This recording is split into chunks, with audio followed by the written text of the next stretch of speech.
we've tried to keep Ted, kind of true to his American roots, and Trent just, very much more English, I guess, and slightly quirky as well. Um, so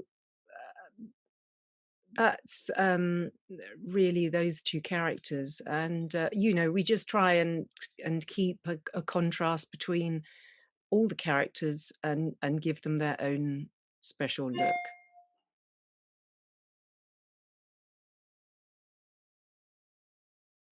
Well, it was interesting because we had to create a whole world of the football club. We originally were going to use Crystal Palace.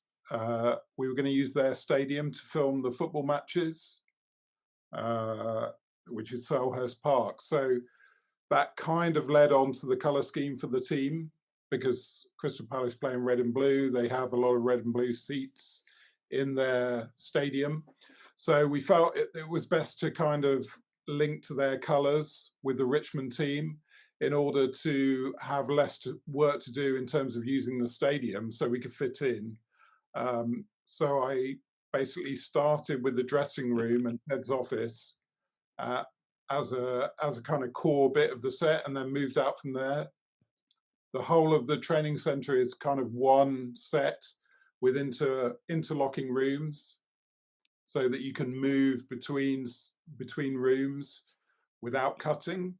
It's like a composite set, because when I read the original script, it felt very West Wing in that a lot of the conversations were happening walking down corridors and between rooms.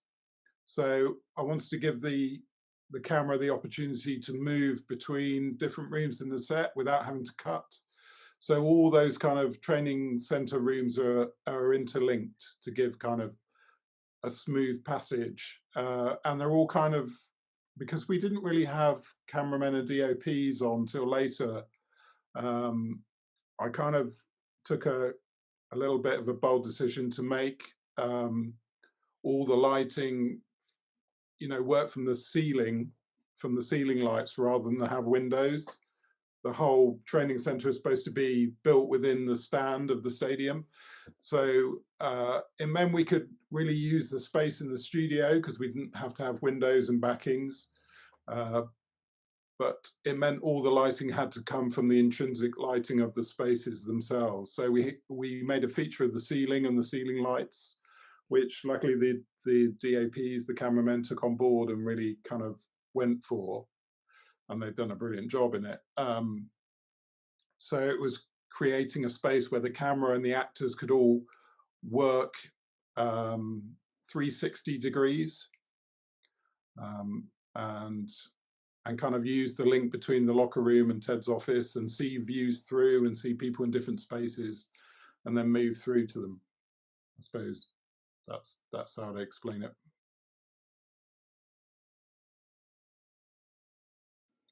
Juno in particular, I mean, Keely's just a great character. So, but then at the start of season one, Jason, the way that it's written, especially with Jason, every character has their own journey, as Jackie was saying. So, like, we have to take that into account because when we first see Keely in the locker room, you see kind of the old page 3 girl images um, in the locker, and then that's the kind of the start of her journey, and we're trying to then build her into this professional, so which is very much done through the costume and the makeup, the fact that she wants to be taken more seriously. So then we will kind of well, especially with Juno, she's so passionate about everything, every aspect of her character. I mean, obviously Hannah is too, but I'm Juno's personal, so I just, I mean, Hannah and I chat a lot, but we Juno has a lot of looks. I mean, I think we're on look 20 so far this season. So, and they're all, some of them are a bit wacky depending on the scenario. And then sometimes she's just at home and we want to keep it real. And she's just like, Jackie and I were literally on set with her yesterday in her house. Changing and things at the last changing things minute. at the last minute. Are we gonna, is Mm. she gonna throw on a pair of sweats? Is she gonna chuck her hair up in a bun? We did what, 4 changes yesterday, Jackie, on Yeah, set? and also things, yes, we were doing all the scenes in Keely's apartment with her and Roy. And I think, as they rehearse, things come out of the rehearsals. So, we end up sort of changing things at the last minute and, to suit whatever they've rehearsed. But it's good fun. And as Nicky said, Juno is so into her character. It's great actually to have somebody that's so collaborative and so excited about it all. Yeah, she loves it, and Hannah as well, because And she Hannah loves absolutely as well. Yeah. representing her age. She's playing her age. She's literally playing her age in the Mm, show, and she loves being, you know, being able to play her own age and being a strong, independent woman and all that stuff. And she very much wants to reflect that in her costume and her makeup and her mm, hair. And especially when we see her in season one, and she starts off, she's hiding the fact that she's been, treated so poorly, and she's trying to stay strong and come across as this very together person despite what Rupert's putting her through. So she wanted to be very composed, very together. And then we get those moments when we see her at home without, mm. in her dressing gown with her hair, makeup off, and her hair a mess. And you get to see a bit of an insight into the real Rebecca. And it's things like that when you're breaking down a script, and you have these ideas to change it. They make such a difference, and all the execs and all the writers, they really appreciate, what we all do to kind of put those little things in place to help tell the story. Yeah, and make a rounded person, so you see a sort of complete person rather than And one reality, side. and we all go through those times, don't we? So Mhm. we can all relate to, probably Mm. everyone can relate to what Rebecca Welton, not being married to a multimillionaire who cheats on you necessarily, but just being brokenhearted and just, you know feeling at a loss with what to do with yourself. But she picks herself up and plasters on the war paint and puts herself in an amazing outfit, and that was kind of what we wanted to reflect at the beginning of season one.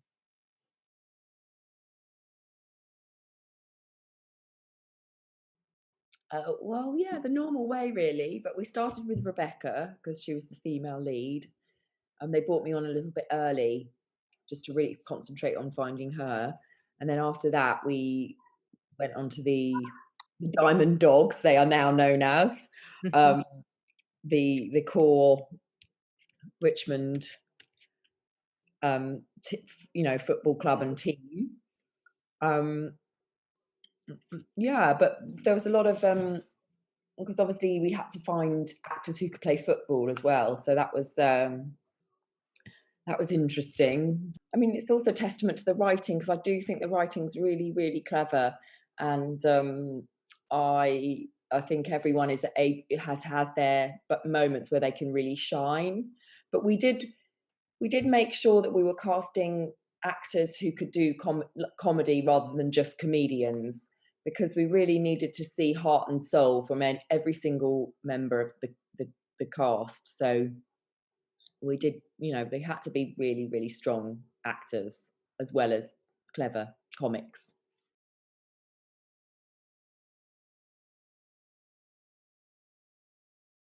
One thing I think that makes the show work is the fact that it's looking at a club which is in a small community. I think if we took it more UK wide, it wouldn't have the same effect. What you're looking at is small characters in a small town. It's effectively like Northern Exposure or something like that. It's a small character study of a small area. And I think if it was more UK wide, you probably wouldn't get the nuance that you get because it's in a small area. And I think when you read the script, because the first thing when somebody tells you it's a fish out of water thing of a US guy coming to England and chaos ensues, but it's the script plays against that in terms of it plays against type for Ted and Beard, who are not the usual UK representation of Americans. And it's not the same for the British people, who are not the same as US, you know, versions of British characters. Everybody's got a bit more depth, and I think the characters are written so that you understand.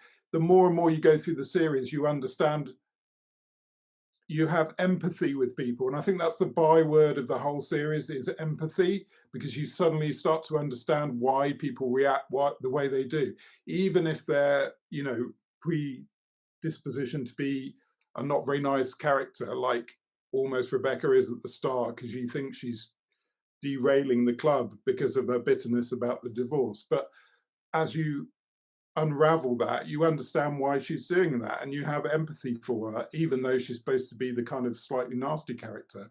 So I think the empathy only works when it's a kind of small community. And I think to open it up more to the rest of the UK would not work so well. It's so brilliantly written because it's about small characters in a small place.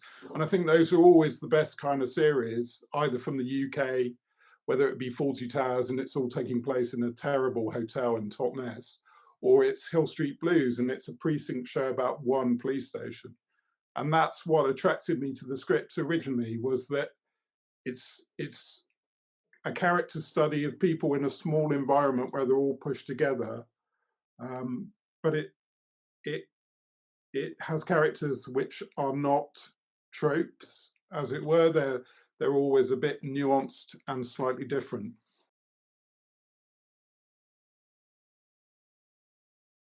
Well, that was a really interesting story, actually, because in the original script, the Jamie Tart character played by Phil Dunster was called Danny Rojas, and he was the arrogant star player, tricksy, with attitude, but they wanted him to be from South America, a Hispanic Latino actor. And we searched far and wide. I searched here in the UK and Europe, and then they had someone in America looking in America, and we just couldn't find someone right for the part. Phil Dunster was right for the part, but he was British. So in that big search for what was called Danny Rojas, we got this tape from this amazing guy, Cristo Fernandez, who actually used to be a pro footballer in Guadalajara, Mexico, but happened to have done a year's training in acting in the UK and retained a UK agent who I knew of. And so through them, we got this self-tape, and we were like, who is this guy? He's not right for Danny Rojas, but because he's so exuberant and fun and sweet and nice, where we kind of wanted the opposite. But that, that what happened with him was that everyone saw this tape, and they're like, okay, so he's not Danny Rojas, but we've got to get him in this. We've got to get this. And so what they did was they rewrote the whole script, and we made Phil Dunster Jamie Tart, British, and then we created this whole new character now called Danny Rojas, and that's your Cristo Fernandez. And that's all down to just the genius of two different actors who just outshone everybody else that we auditioned, getting the parts written around them. And can I just say that Cristo is absolutely lovely. Oh, he is a dream. He's a dream to work with. He absolutely is. He is the best. And you can tell all of Mexico that. He's literally the best human on earth, and yeah, he is. Life is life. I think that's the thing. Everything you see, that character, that's him. They wrote it for him, so it's just lovely.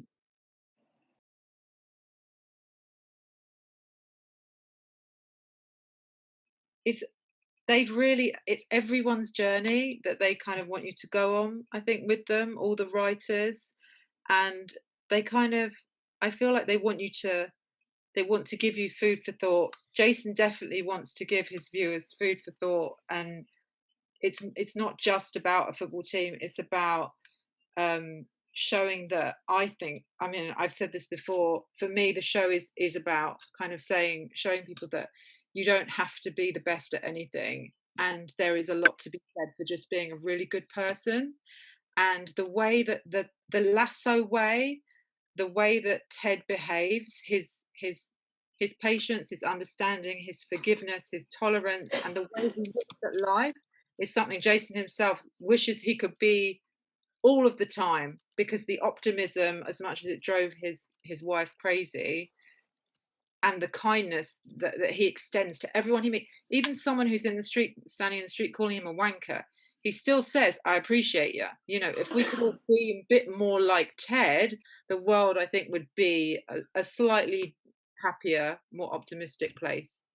Apart from making it feel like it's a Premier League team, is probably down to actually somebody who's just arrived, Kip, who made it look like we played football games in real stadiums. So I tip my hat to you, Kip, as well, because you know, there's two sides to this in terms of the real sets and also the post sets that they did. So I think the combination of those two things really work, because I think sometimes the thing that lets down sports films or comedies is the sport part.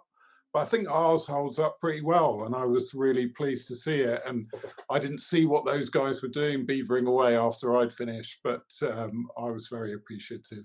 So, hi, Kip.